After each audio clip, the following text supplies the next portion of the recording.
Olá, tudo bem? Está começando mais um programa Agora Agro e você vai ver na edição de hoje. Produto Interno Bruto, PIB do agronegócio, cresceu mais de 5% no primeiro semestre deste ano.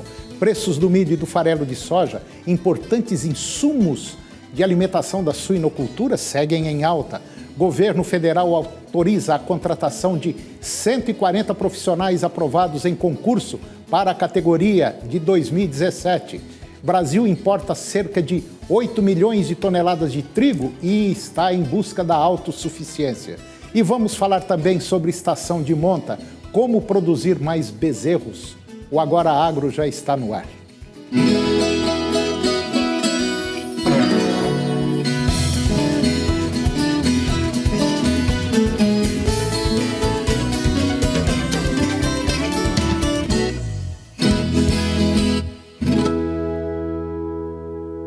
Segundo a CNA, que é a Confederação da Agricultura e Pecuária do Brasil, e também o Centro de Estudos Avançados em Economia Aplicada, o CEPEA, o PIB, Produto Interno Bruto do Agronegócio, cresceu 5,2% agora no primeiro semestre deste ano, quando comparado com o mesmo período do ano passado. O principal destaque foi o segmento primário, aquele dentro da porteira, com variação de quase 15% no acumulado de janeiro a junho, seguido por serviços, que teve um crescimento de 4,7%, e o setor de insumos cresceu 1,6%. A agroindústria foi o único elo da cadeia com queda no período, de 0,7%, sendo o segmento mais afetado pela pandemia do Covid-19. O PIB agrícola registrou alta de 2,9% nos primeiros 6 meses deste ano, puxada pela atividade primária. Insumos e serviços também tiveram resultados positivos, enquanto a agroindústria teve retração. O PIB da atividade pecuária teve uma expansão de 10,4% de janeiro a junho, isso em relação ao primeiro semestre do ano passado. Reflexo também dos bons preços das proteínas animais. Embora alguns preços do ramo pecuário tenham sido pressionados para baixo diante da pandemia do Covid-19 em abril e maio, em junho houve uma recuperação. Ressalta o estudo da CNA. Apesar da pandemia e de efeitos negativos significativos em diferentes momentos do ano, particularmente nos segmentos de hortícolas, flores e lácteos, os instrumentos de políticas públicas voltadas à garantia de renda aos mais impactados pela crise têm garantido também sustentação da demanda doméstica por produtos agrícolas e agroindustriais.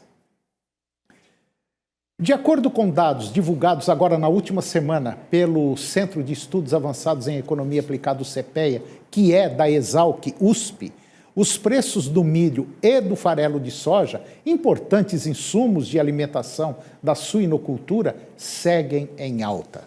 Apesar disso, cálculos do CEPEA mostram que o poder de compra do produtor lá no estado de São Paulo se mantém em elevação.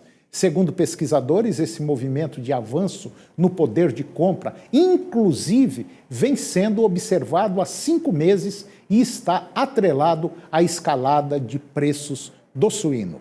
A forte valorização do animal vivo no mercado independente, por sua vez, se deve à oferta reduzida de animais para abate e às aquecidas exportações da proteína nos últimos meses. Na parcial de setembro, o preço médio do suíno, negociado na região SP5, que compreende Bragança Paulista, Campinas, Piracicaba, São Paulo e Sorocaba, já subiu quase 10%. O Sindicato Nacional dos Auditores Fiscais Federais Agropecuários, o ANFA Sindical, comemorou a autorização do governo federal para a contratação de 140 profissionais aprovados em concurso para a categoria de 2017. E, de acordo com a entidade que defendia o reforço à nomeação, é uma forma de mitigar o déficit de servidores na fiscalização agropecuária brasileira. o processo de contratação, ele foi autorizado pelo presidente Jair Bolsonaro. Segundo a Secretaria de Defesa Agropecuária, os trâmites para a alocação das vagas já estão adiantados e o processo de convocação dos 140 concursados, todos médicos veterinários, será feito o mais rápido possível. O serviço está muito estrangulado, principalmente com o afastamento de alguns colegas em função do grupo de risco do Covid-19. Segundo a Secretaria de Defesa Agropecuária, os profissionais que estão chegando vão permitir que a gente mantenha o controle necessário à saúde pública e à segurança e qualidade dos produtos, tanto para o mercado interno quanto para as exportações. O Brasil importa entre 7 e 8 milhões de toneladas de trigo todo ano. Por isso, está em busca da autossuficiência do cereal, aproveitando das tecnologias de manejo e novas variedades, antes plantado somente no sul do país. Já chegou ao Cerrado e alcança o oeste da Bahia. A região do Matopiba, que reúne uma fronteira entre os estados do Maranhão, Tocantins, Piauí e Bahia, já é conhecido pelo plantio de grãos como soja e milho, e também de fibras como o algodão. O trigo vem conquistando espaço na região. O cereal é plantado em sistema irrigado com pivô e em rotação com a soja, milho e algodão. A cultura entra como importante aliado na quebra de ciclos de pragas e doenças, plantas daninhas, e deixa uma boa palhada para o plantio seguinte. Em sequeiro, o trigo ainda não teve sucesso em função dos solos arenosos. Nesta safra, a Bahia deve colher aí por volta de 17 mil toneladas em 3 mil hectares aproximadamente. A produtividade média é bem superior à média nacional, de 5,6 toneladas por hectare ou 94 sacas por hectare, contra 2.900 toneladas ou 48 sacas por hectare. Pesquisadores acreditam que existe aí espaço para 20 mil hectares nos próximos anos.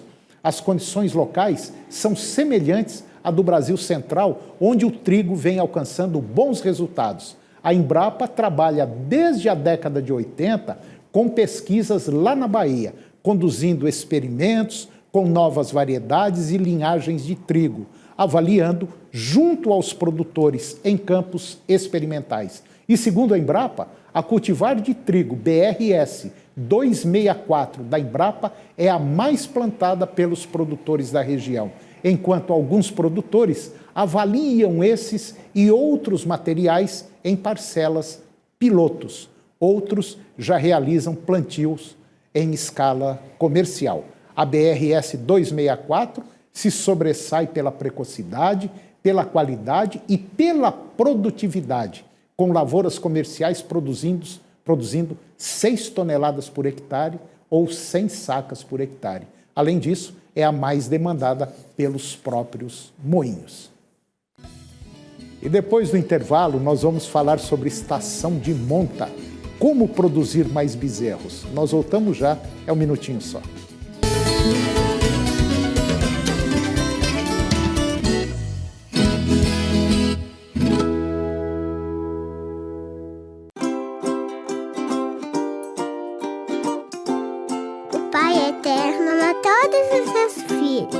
Ele quer sempre estar perto da gente. Uma vez, há um tempão atrás, havia um casal muito simples. O seu Constantino e a dona Ana Rosa. Um dia, o seu Constantino saiu para trabalhar perto do córrego Barro Preto. Ele pegou a enxada e quando bateu ela bem forte no chão, percebeu que tinha batido em alguma coisa. Ele pensou que fosse uma pedra, mas não era não. Lembrou o que eu achei, Ana Rosa? Era um medalhão. E nele tinha a imagem da Santíssima Trindade, coroando Nossa Mãezinha do Céu. Aí o Constantino e a Ana Rosa levaram o medalhão para casa. Eles estavam na frente dele todo dia e recebiam muitas visitas.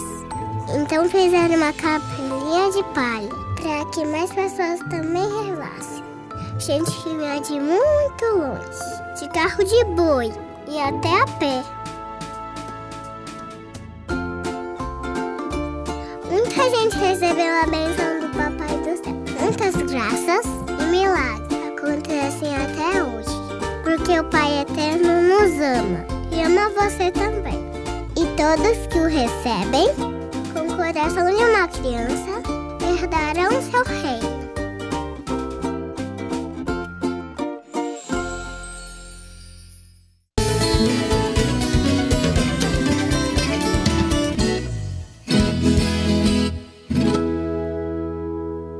Eu vou conversar agora com o Ricardo Passos. O Ricardo, ele é veterinário e ele é diretor da Cria Fértil, uma empresa especializada em melhoramento genético. E nós vamos falar de um tema muito interessante, porque agora, esse mês de outubro, já começa, vamos dizer assim, para quem já veio preparando, né, a estação de monta da safra 2020-2021. E nós vamos falar sobre como produzir mais bezerro. Ricardo, mais uma vez, obrigado pela sua presença aqui no nosso programa. Muito bom para falar de um tema atualíssimo, né? E quem não se preparou tem que preparar agora para o próximo ano, né? Olha, Tony, agora nós estamos na pré-estação, já começamos a estação de nascimento. Está indo muito bem, a bezerrada está nascendo e a gente está com uma expectativa excelente esse ano de preço. Então, assim, o produtor hoje pode ficar muito tranquilo com a questão da comercialização da safra. Então, vai comercializar bem. O próximo passo é preparar para produzir a próxima safra, Tony, que começa agora a estação de monta 2021, que é o bezerro que vai nascer no final do ano e vai estar desmamando no 21, 22. Sabe? Então, acho que esse é o ponto. Nós temos que estar planejando exatamente esses pontos e estar checando no dia a dia como é que está o andamento do trabalho. Bom, Ricardo, de maneira geral, a pessoa tem que fazer um planejamento, pelo menos um planejamento mínimo para poder ter um resultado positivo. Exatamente. Quer dizer, não é chegar agora daqui para frente, reunir as vacas aí, vamos... Não é bem por aí o caminho. Né? Exatamente. Quer dizer, hoje, quem tem fêmeas já em ponto de estação de monta, em ponto de emprenhar, o que ele tem que fazer hoje? Primeiro ponto, a gente tem que estar atento à questão desse período agora, que é o final da seca, Tony, que é em manter condição corporal dos animais. Uhum. E não é fácil, Tony, porque o capim cai de qualidade, vai ter o período de transição, e principalmente nessas regiões onde tem, no Vale do Araguaia, onde tem muita cacimba, a gente tem que estar muito atento à questão da água. Da qualidade. Porque de repente você fica aí 4, 5, 6 meses tratando do animal para ele ter uma boa condição corporal, mas se ele ficar uma semana com água de qualidade ruim, ele já perde toda aquela condição e acaba comprometendo a reprodução no próximo ano. O outro ponto que eu vejo, Tony, é a questão dos reprodutores. A gente precisa de ter reprodutores que estejam em condições de estar produzindo sêmen de qualidade para poder cobrir esses animais. Então, um ponto que a gente leva muito em consideração é fazer o exame andrológico agora nesse momento, identificar os animais de baixa produtividade e tirar eles do rebanho e melhorar a condição dos reprodutores para que eles venham a trabalhar agora a partir do início da estação de monta. Planejamento das vacinações. A gente tem que antecipar as vacinas e lembrar que uma vaca prenhe recente, se ela for vacinada, Toninho, a gente tem uma perda muito significativa. Sabe? Então, assim, a vacina de aftose, em função até da reação que ela produz no animal, ela precisa de ser antecipada nos animais que estão entrando na estação, até para que a gente tenha um bom resultado dentro do protocolo. Por exemplo, quem faz inseminação antecipa a vacina pelo menos 10 a 15 dias antes de iniciar o protocolo. Sim. Quem tem vaca prende recente tem que esperar um pouco para poder fazer essa vacina, certo? Treinamento e capacitação da equipe no manejo. Nós vamos ter um volume grande de serviço agora no mês de novembro, sabe? Então é importante a gente fazer o treinamento, que as pessoas estejam manejando os animais de forma adequada, sabe? Na condução desses animais do pasto para o curral e dentro do curral, para evitar acidentes, evitar perdas, estresse no animal e estresse nas pessoas, sabe, Toninho? Então agora a gente está fazendo muito treinamento em setembro e outubro, muito assim, maternidade por causa dos nascimentos e a parte do manejo, né? Então são coisas importantes para a gente poder estar planejando. Ricardo, você falou um ponto aí muito importante, que é a água e o manejo. Certo. A maioria dos pecuaristas não esquenta a cabeça com água. Eu tenho dito o seguinte, a água para o seu animal, ela tem que ser tão boa quanto a que você bebe. Exatamente, Toninho. Porque uma água de qualidade péssima, você chega a perder num animal de 30% a 40% a eficiência dele. Exatamente. E outra coisa é o manejo, é gritaria no curral, é bater em vaca. Isso não existe mais. Você pode ter uma perda significativa de prenhez por causa de grito dentro do curral com essas fêmeas, né? A gente chega a perder de 15% a 20% na taxa de prenhez quando tem um animal estressado. Pelo amor de Deus, aí Então, é muita coisa. A gente tem levado um treinamento, a técnica de manejo que a gente chama de nada nas mãos, a gente leva um nível de manejo onde não tem estresse com esses animais. Então evita acidente, você acaba não estressando o animal e não ocasiona perdas não só de prenhez, mas no caso de quem vai trabalhar com cria, com recria e engorda, o animal estressado ele demora um pouco voltar ao ganho de peso normal. É verdade. Né? E quando a gente faz o manejo adequado, Toninho, ele naquele dia ele faz aumentar o consumo alimentar, porque ele fez um exercício, sabe? Esse exercício leva a liberação... Ele tem que repor energia. Repor energia e leva a liberação de algumas substâncias que dão um bem-estar para ele. Assim como a gente faz uma caminhada no parque. Chega em casa, a gente faz aumentar o apetite, né, Toninho? Por isso que a gente não perde peso. Então, eu acho que agora, essa época, ela é muito importante. Tem muita gente que às vezes não planejou, mas está lá com umas fêmeas, às vezes até fêmeas boas. Se você, mesmo que não tenha pasto agora, mas se você der uma chegada boa, com bom produto no coxo, você pode até dar uma recuperada agora, outubro, novembro, e deixar para fazer essa estação de monte em dezembro, né, Ricardo? Exatamente. E um ponto importante é monitorar a condição corporal do lote. Sim. Muitas vezes você tem lá um rebanho, 1000 matrizes, você não vai conseguir dar suplementação e trato para todos. Claro. Mas você pegar e identificar aqueles animais que estão na condição corporal baixa, falar que estão com score baixo, faz um lote, dá um suplemento, um proteinado para eles, sabe? E principalmente a gente pensar na questão das novilhas, que são as futuras matrizes, para a gente agora, nesse momento, fazer uma pesagem, né? Ver como é que elas estão com peso, fazer uma suplementação estratégica, porque tem alguns animais que já estão com peso adequado para entrar, sabe? Então está tranquilo. Agora tem animal que precisa ganhar mais peso, a gente fazer uma suplementação melhor. Ricardo, só para a gente finalizar, e para você que está nos acompanhando ter uma noção exata, qual seria o peso ideal de uma fêmea para entrar em cobertura e inseminação agora? Toninho, se a gente for pensar em termos de percentual do peso da novilha em relação ao peso vivo da vaca adulta na fazenda, se você abate animais, vamos falar de 450 quilos, que é 15 arrobas, seria 70% do peso vivo da vaca adulta no início da estação. Ou seja, é um animal que estaria aí com em torno de 10 arrobas e meio. Sabe? Com 10 arrobas e meio você já pode... Se a sua vacada for de 450 quilos. Se a vacada sua for de 500 quilos de peso adulto, você teria que ter um peso de 70% próximo do peso vivo. Então, seria um animal já de 350 quilos. Entendi. Então, o peso de entrada depende do peso adulto que você tem nas suas matrizes. Quando a gente trabalha com fêmeas em 24 meses, por que 70%, Toninho? Porque nesses 70%, se você tem esse peso, em torno de 80% a 90% vai estar ciclando durante o período da estação. Entendi. E um ponto que a gente tem utilizado muito, que você está falando de planejamento prévio, é fazer a pré-indução para aumentar a ciclicidade desses animais no início da estação de moto. Então a gente já faz a pré-indução e faz o manejo nutricional agora em outubro, para já começar a entrar em novembro os animais em melhor condição. Exatamente. Bom, então você que está nos acompanhando, você não vai pela sua cabeça, não. Procure conversar com um técnico especializado, chega lá, olhe o seu material que você tem, os animais que você tem, o que der para fazer, faz, o que não der, separa, se puder chegar com alimentação legal, chega, se não der, fica quieto para o ano que vem. É o melhor caminho para não jogar dinheiro fora e ter resultado positivo. É isso aí, Tony. E agora, por exemplo, às vezes é um momento também de você pegar aqueles animais que são bem leves, que não vão entrar na estação, sabe? E preparar esses animais para venda, que o preço está muito bom, você pode vender eles e investir na nutrição, Verdade. na genética, na compra de reprodutores, de sêmen, né?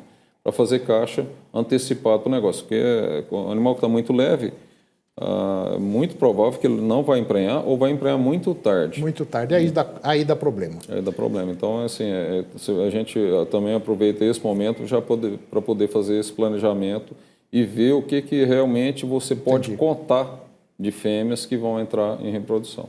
Ricardo, mais uma vez, obrigado pela sua presença aqui no nosso programa. Um assunto excelente, muito bom. E eu espero você mais vezes aqui, ok? Obrigado, Ricardo. Eu que agradeço, estou à disposição, Toninho. Tá ok. E o programa de hoje chegou ao fim. E eu termino com a seguinte frase. Com seu exemplo de vida e conduta, você prega um melhor sermão do que com suas palavras. Um grande abraço, muito obrigado pela sua companhia, que Deus nos abençoe e até o próximo programa.